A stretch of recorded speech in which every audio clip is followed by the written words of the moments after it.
Assalamualaikum warahmatullahi wabarakatuh. Perkenalkan saya Sultan Zufar Alam dengan NIM G002318 dari kelompok B3.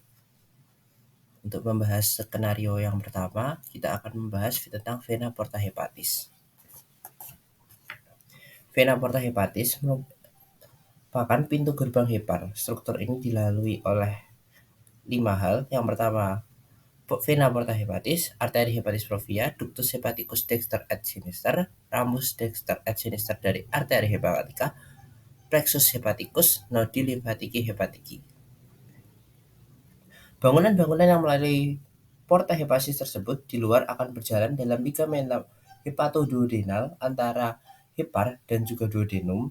Porta hepatis ini memisahkan lobus quadratus dan juga lobus caudatus. Secara fungsional, vena porta hepatis yang pertama, vena porta mengalirkan darah dari sebagian besar traktus gastrointestinal mulai dari sepertiga bawah esofagus sampai dengan setengah bagian atas kanalis analis.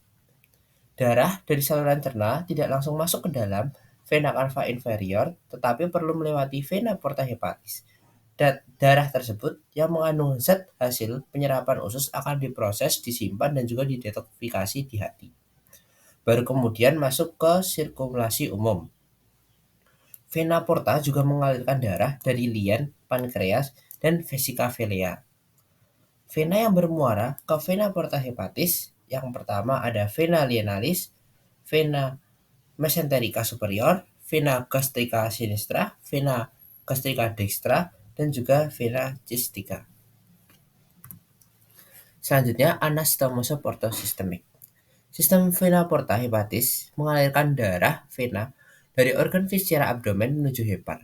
Darah dari hepar tersebut akan dialirkan oleh vena hepatica ke vena cava inferior lalu ke jantung.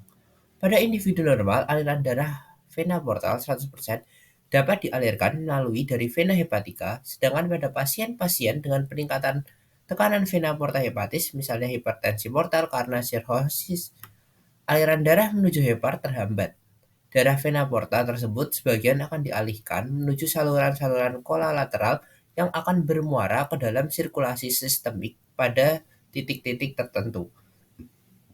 Sistem kolalateral terbesar terjadi pada 3 bagian. Yang pertama gastroesofageal, anorektal, dan dinding anterior abdomen.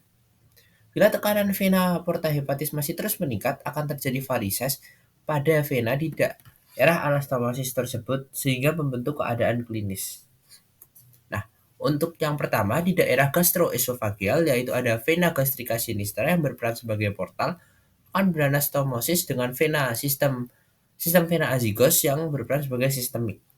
Akan menyebabkan penyakit varises esofagus. Lalu, di daerah anorektal terdapat vena rectalis superior yang berperan sebagai portal akan beranastomosis dengan vena rectalis mediae dan vena rectalis inferior yang berperan sebagai sistemik akan menyebabkan hemoroid.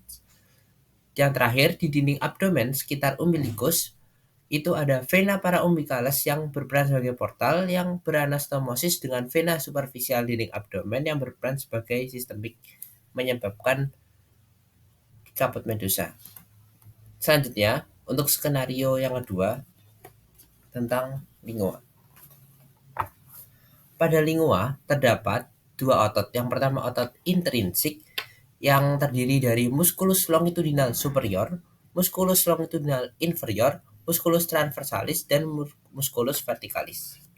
Lalu terdapat otot extrinsik yaitu musculus genioglossus, musculus styloglossus, musculus palatoglossus, dan musculus hyloglossus.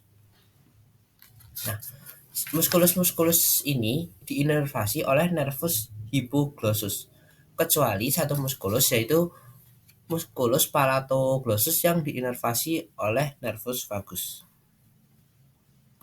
Selanjutnya, untuk inervasi, pada 2/3 anterior untuk sensasi umum akan diinervasi oleh nervus lingualis, nervus ketiga, dan sensasi khusus oleh nervus facialis, nervus ketujuh. Dan untuk sepertiga posterior, untuk sensasi umum dan khusus akan diinervasi oleh nervus glossopharyngeus.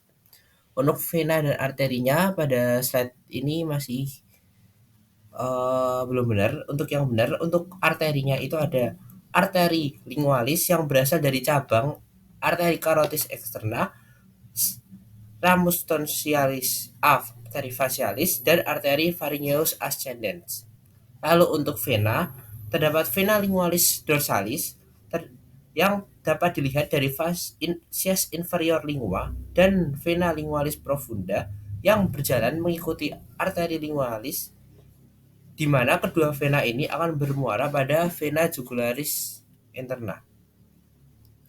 Untuk sumber, materi PPT ini berasal dari Netter dan juga Sobota.